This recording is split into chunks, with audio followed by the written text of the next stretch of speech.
वैकुंठ गुणानु वर्णने, वैकुंठ गुणानु वर्णने। অনেক সময় আমরা ভাবি যে আমরা করতে পারবো না, আমাদের কষ্ট মানে আমাদের কঠিন মনে হচ্ছে। সে কঠিন মনে হচ্ছে অন্য কথা, কিন্তু জানতে তো দোষ নেই না। যদি আমি নাই জানি যে আমি যাবোটা কোথায়, তাহলে আমি কি করব?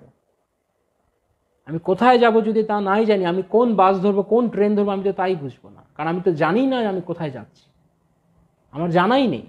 তা আমার লক্ষ্য কি ভক্তি জীবন, আমি কোথায় গিয়ে আমাকে পৌঁছতে হবে, কোন কোয়ালিটির ভক্তি আমার দরকার। ভক্তির কোয়ালিটি আছে, সব কিছুর জগতে কোয়ালিটি আছে, ভক্তির নেই? ভক্তিও আছে।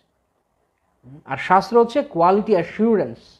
যেমন বিভিন্ন কোম্পানিতে কোয়ালিটি অ্যাসিউরেন্স ডিপার্টমেন্ট থাকে, সাধু গুরু শাস্ত্র এনারা হচ্ছেন কোয়ালিটি অ্যাসিউরেন্স ডিপার্টমেন্ট।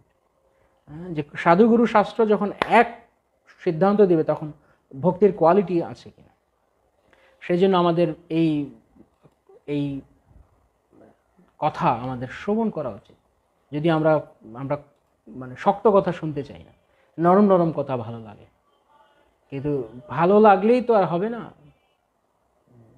ভাজা পোড়া খেতে কার না ভালো লাগে, কিন্তু ভাজা পোড়ায় কাজ হবে? খেলে পেট খারাপ করবে। যা খেলে পেটের জন্য ভালো তা আমরা খাবো না। প্রেয় আর শ্রেয়, মনে আছে আপনাদের প্রেয় আর শ্রেয়?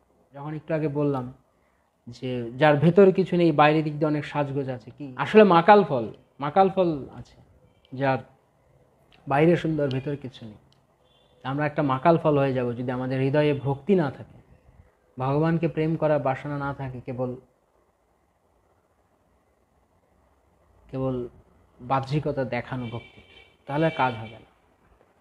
তাই এগুলো খুব গুরুত্বপূর্ণ কথা রয়েছে, আমাদেরকে শুনতে হবে এবং অন্যদের সঙ্গে শেয়ার করতে হবে, যাতে তারা সে কথাগুলো বুঝতে পারেন আমরা কি করছি ভক্তি জীবনে।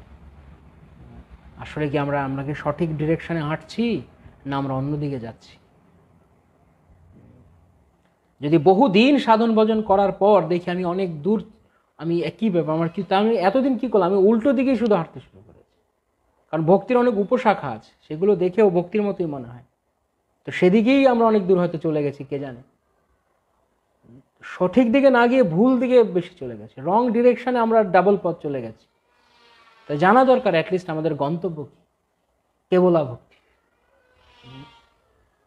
আমরা কেবলা ভক্তি লাভ করতে চাই। কারা কারা কেবলা ভক্তি লাভ করতে চান?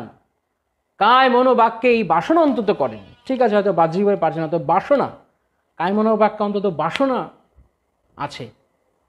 কারা কারা চান এরকম? হরি বল, হরি বল, হরি বল, হরি হরি বল। অন্তত বাসনা করুন কৃষ্ণ পাদপদ্মে, গুরুদেবের পাদপদ্মে, নিশ্চয়ই তারা। যদি আমরা এত জড় বাসনা করি তো কৃষ্ণ শুনেছে, তাহলে কি হৃদয়ের একটা আন্তরিক ঐকান্তিক বাসনা কৃষ্ণ গ্রহণ করবেন? অবশ্যই গ্রহণ করবেন। কিন্তু আমাদের সমস্যা হচ্ছে আমরা গ্রহণই করতে চাই না।